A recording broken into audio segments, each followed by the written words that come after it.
welcome to this new episode of Searching for the Truth. And today we are going to talk about the star. So we'll be looking first at what it means and whether it is good or bad depending on where it is located on the hand. Before I start speaking about the star, I want you to be aware about the hierarchy of the hand. And as you can see on the illustration, the most important foundation of the hand is the mounts. Different fingers, different mounts. And second is the major line, the heart line, the head line, the lifeline. And then on top of it, we have the minor lines, such as the destiny line or the Mercury line. And then on top of it, we put the signs. So the signs are basically the least important part of palmistry. But at the same time, if you have a weak mount, the star is not going to have as much importance, even if it's a good sign. Or if you have a bad mount, but you have a star that is not very good, it's not going to have as much importance.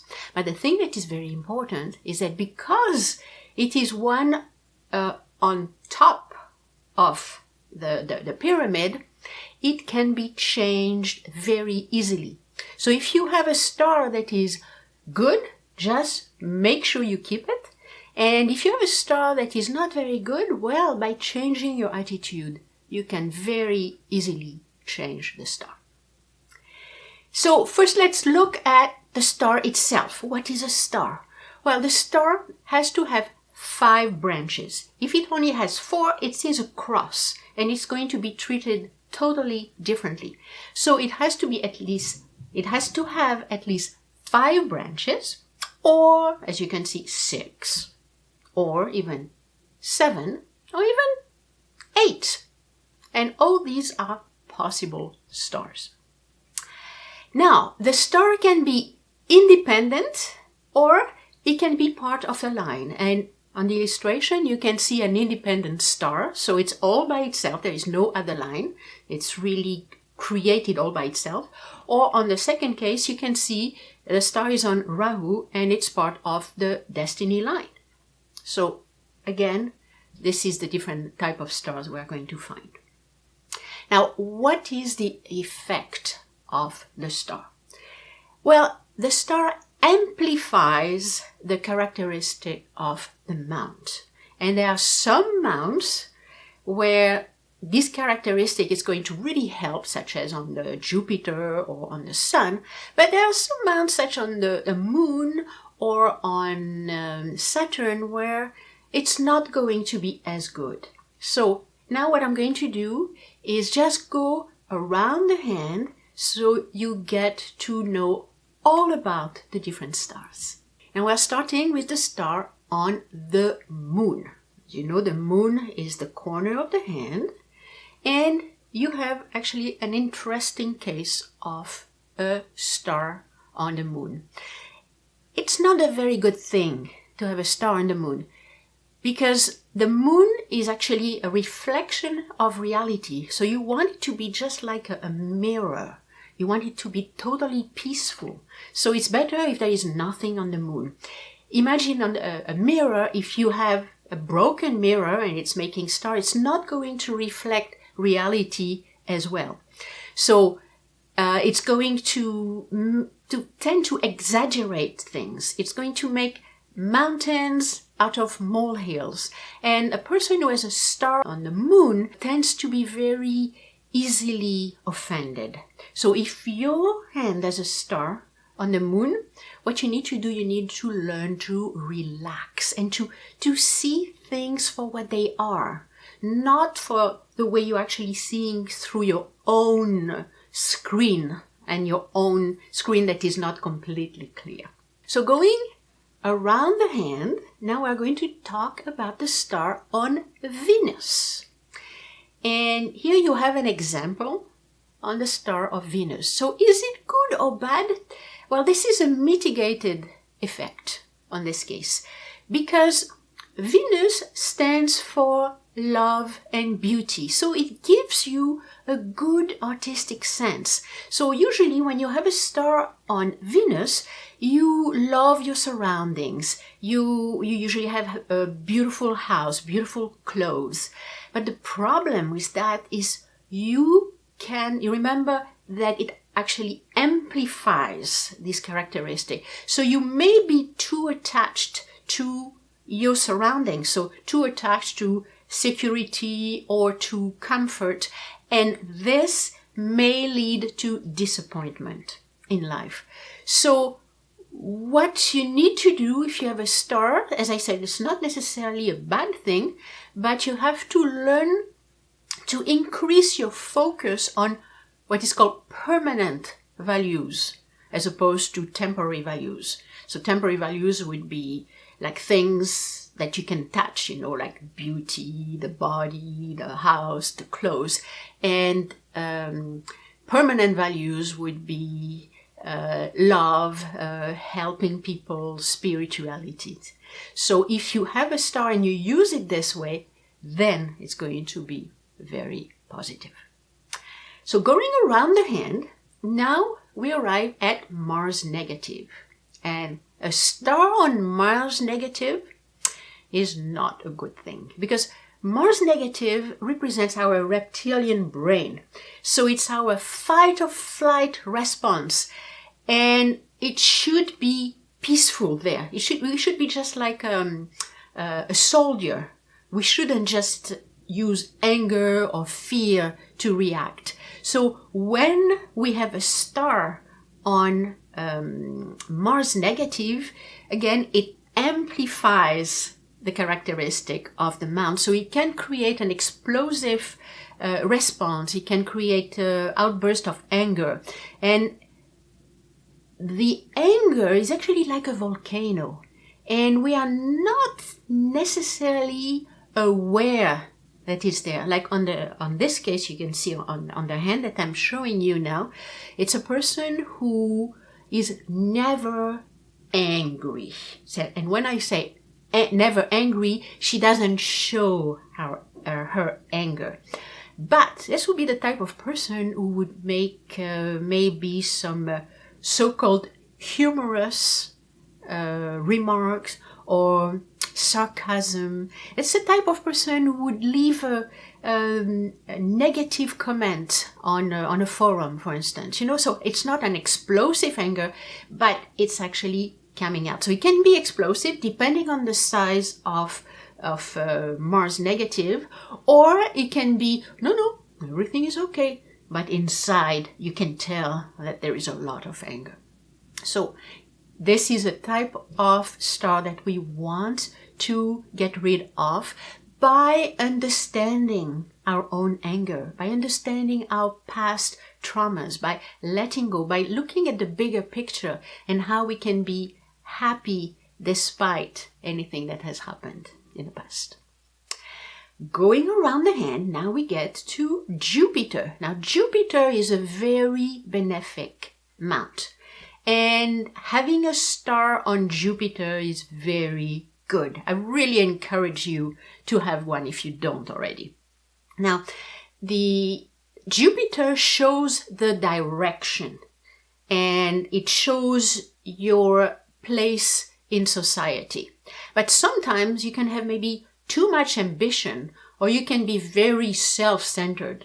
I am the best. The star actually remove the ego from a Jupiter that would maybe have a tendency to actually be too self-centered.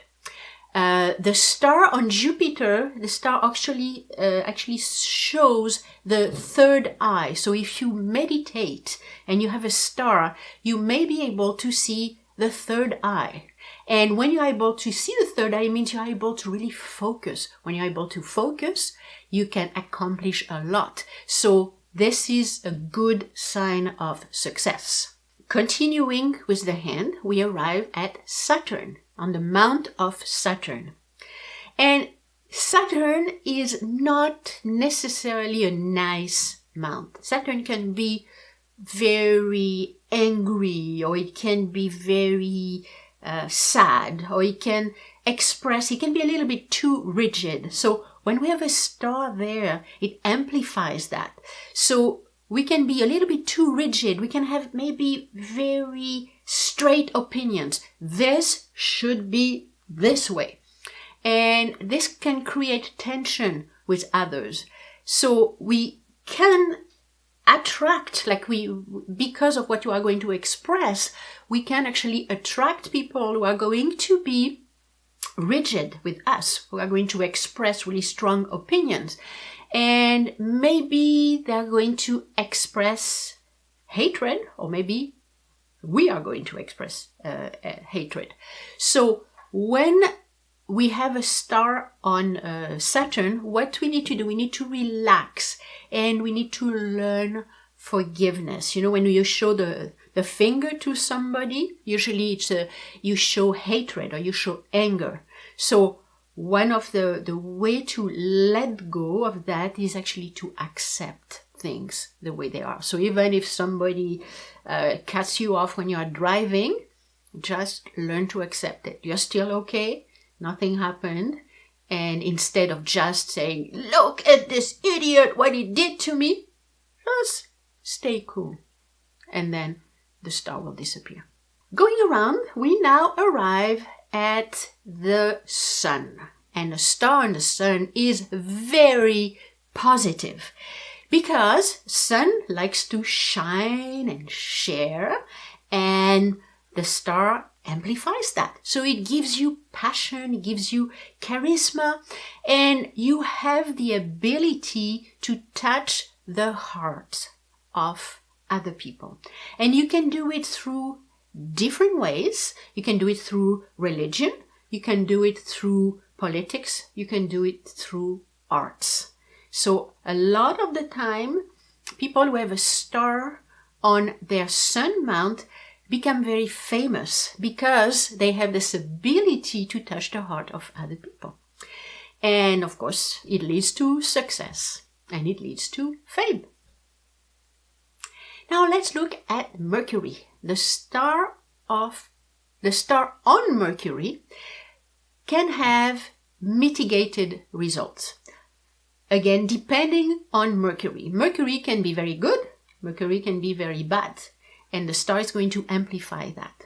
But there's also something that we have to be aware of. Is the star all by itself? Is it an independent star? Or is the star part of the union line? And the example you have is actually a star part of the union line. When it's independent, it's going to depend on whether Mercury is positive or not. So is it going to be good at communicating, or is it going to be good at research or at talking to people, or maybe talking too much?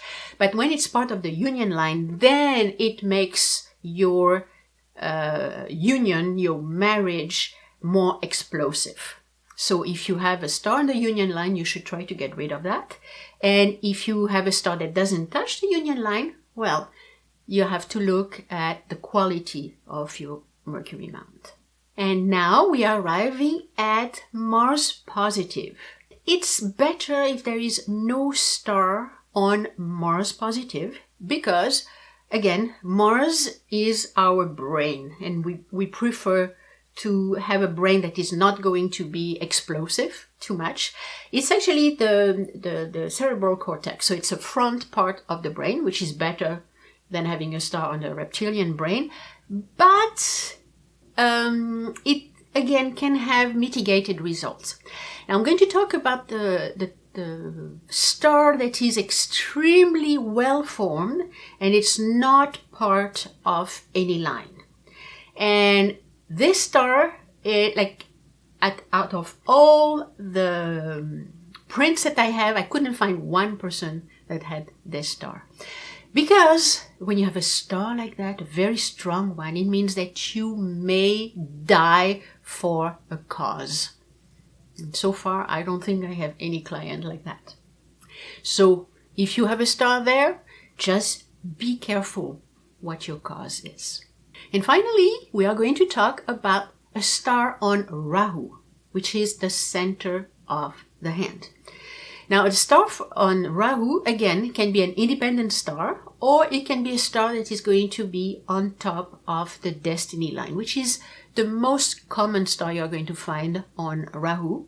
The destiny line, it's the line that allows us to accomplish things, to go from here to there.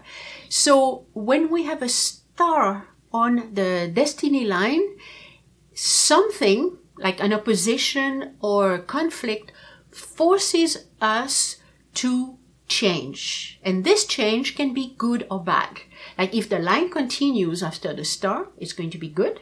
If the line stops after the star, it's not going to be good. So you should look at your hand. If you have a star there, make sure that you keep your enthusiasm, your accomplishment going, your determination to do something with your life.